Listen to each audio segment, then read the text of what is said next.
Salutations. Il y a un truc qui cloche, il y a un truc qu'il faut que je change. Ça.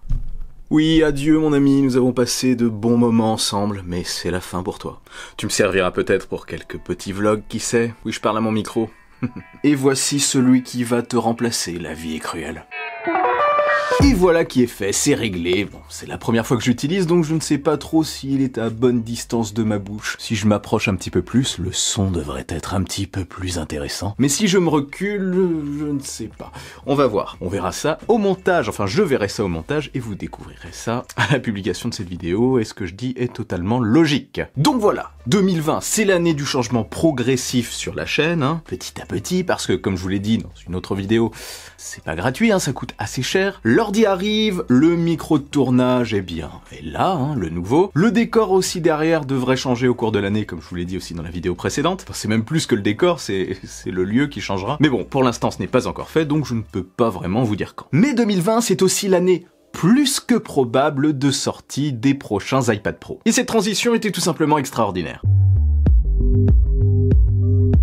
L'iPad Pro a subi pour moi ses plus grandes évolutions en 2018. D'abord avec l'arrivée du nouveau design, l'écran quasi bord à bord à angles arrondis et l'arrivée d'un nouveau châssis à bord droit. Bref, une vraie réussite, puis en 2019, il y a eu iPadOS qui a considérablement ouvert l'appareil et amélioré l'expérience globale. Pour moi, l'iPad Pro est déjà aujourd'hui un produit mûr et abouti. Alors que lui manque-t-il? Pas grand-chose à vrai dire. Des améliorations d'iPadOS, pourquoi pas, plus de personnalisation, un meilleur gestionnaire de fichiers, enfin des améliorations, software, par-ci par-là. Mais côté hardware, côté produit en lui-même, c'est là que je m'interroge. Selon certaines rumeurs, on aura quand même quelques bonnes petites améliorations par-ci par-là. La plus grosse et la plus importante pour moi pourrait se faire à l'avant au niveau de l'écran. Certaines rumeurs évoquent en effet l'arrivée d'un écran mini LED, une technologie très proche de l'OLED, sans être de l'OLED. Donc un écran plus précis, de meilleure qualité. Parfait pour les photographes, vidéastes ou autres. Après, rien n'est certain et on pourrait rester sur l'écran actuel qui reste excellent. Le design, lui, resterait quasiment identique. Donc là, vous vous dites, mais comment on les différenciera? Eh bien, ils se différencieront principalement au dos. Le seul et vrai changement serait l'arrivée d'un bloc photo carré au dos avec 3 objectifs, comme en fait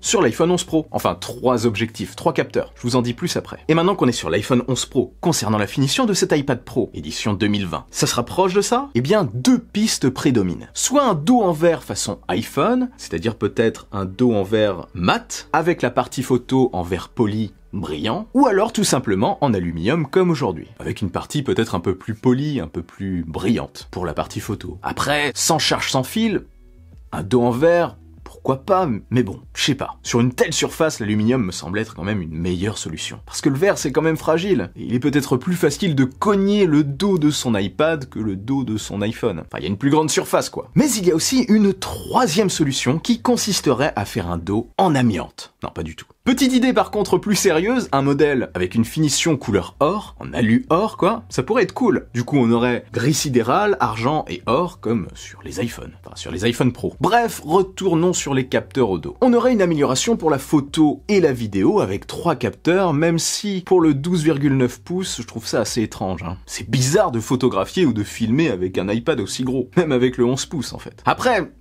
chacun fait ce qu'il veut. Si vous êtes un amateur de la photo avec un iPad de 12,9 pouces, pourquoi pas? Ça vous permet de la retoucher directement, oui ou pas. En fait, la vraie utilité de ces capteurs au dos ne serait pas d'apporter par exemple un ultra grand angle ou un téléobjectif, en plus de l'objectif classique, mais d'apporter plus de précision pour la réalité augmentée, qui serait au cœur de la présentation de cet appareil. Donc contrairement à l'iPhone 11 Pro qui possède un grand angle, un ultra grand angle et un téléobjectif, l'un des 3, voire 2 des 3, seraient des capteurs destinés à améliorer la précision de la réalité augmentée. En gros, probablement un capteur TOF et ou un capteur 3D. Ça se tiendrait car pour moi, l'iPad Pro n'a pas du tout vocation à devenir une caméra ou un appareil photo. Ça, c'est pour les iPhones. C'est beaucoup moins pratique, enfin, beaucoup moins nomade qu'un iPhone. Mais pour ce qui est de la réalité augmentée, c'est autre chose. L'écran, le grand écran, apporte une meilleure immersion, forcément. Donc voilà, à mon avis, on aura un capteur principal, peut-être un ultra grand angle ou un téléobjectif, qui sait, et un capteur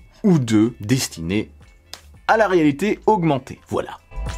Bon, c'est le Alex du futur, cette vidéo est un rajout, hein, c'est totalement ajouté. Je me suis rendu compte pendant le montage que j'avais oublié une grosse partie en fait que je voulais aborder, donc je la rajoute et je la retourne maintenant. Un petit peu tard, mais bon, je la tourne quand même. Par contre, petite modification, j'ai reculé un petit peu le micro parce que j'ai constaté aussi, encore une fois au montage, que le son était un petit peu étouffé, donc je vais essayer de voir, hein, ça se règle hein, progressivement. Dites-moi d'ailleurs en commentaire si vous préférez le son d'avant, hein, un petit peu plus grave on va dire, et celui-ci, enfin peut-être que ça sera exactement pareil, j'en sais rien. Mais bref, le micro est plus loin de moi. Alors revenons au sujet, qu'est-ce que j'ai oublié, qu'est-ce que je voulais ajouter? Je voulais dire que de manière générale, le produit sera forcément amélioré. Amélioré côté composants, côté son et connectivité, enfin...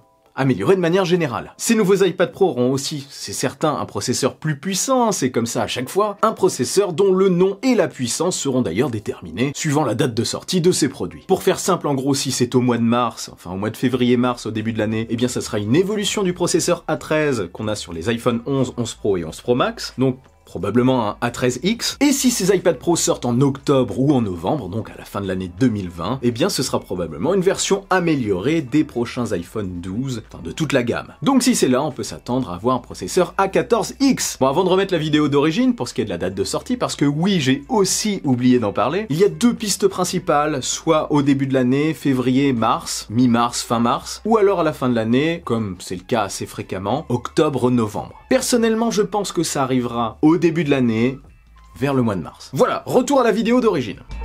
Côté tarification, maintenant, ça resterait assez proche des tarifs actuels, donc le 11 pouces débuterait à partir environ de 900 €, et le 12,9 pouces à partir de 1129 €. Sans les accessoires, je vous le rappelle. Peut-être qu'on montera qui sait une option de stockage à 2 Teraoctets, parce que le maximum c'est 1 Teraoctet, et je viens de m'étouffer, pour ceux qui ont vraiment besoin de beaucoup de stockage, et j'espère personnellement qu'on débutera à 128 Go au moins, voire 256, même si je rêve un petit peu. Il est fort probable qu'on reste à 64 Go de stockage de base. 64 Go qui peuvent quand même suffire aujourd'hui encore à certaines personnes. Ça dépend vraiment des usages. Moi j'ai un 256. Quand même 256 Go de base, ça serait cool. Ou au moins 128. Peut rêver, merde! Calme-toi. Je me calme. Quoi qu'il en soit, je vous en reparlerai le moment venu sur la chaîne. Et vous, de votre côté, il vous hype ce nouvel iPad? Il vous hype? Bref, dites-moi ça en commentaire. Lequel de ces deux modèles vous intéresse le plus d'ailleurs, le 11 pouces ou le 12,9 pouces? Perso, j'utilise le 11 pouces aujourd'hui et je commence à hésiter un petit peu à tester le 12,9 pouces. Hein. Bref, si cette vidéo vous a plu et que vous voulez m'aider, partagez-la sans oublier le bon pouce en l'air qui claque. Pour ne rien louper, abonnez-vous à ma chaîne et activez la petite cloche des notifications. On se retrouve très vite pour une nouvelle vidéo. Vive la technologie, vive le futur, et bonne année. Allez, salut!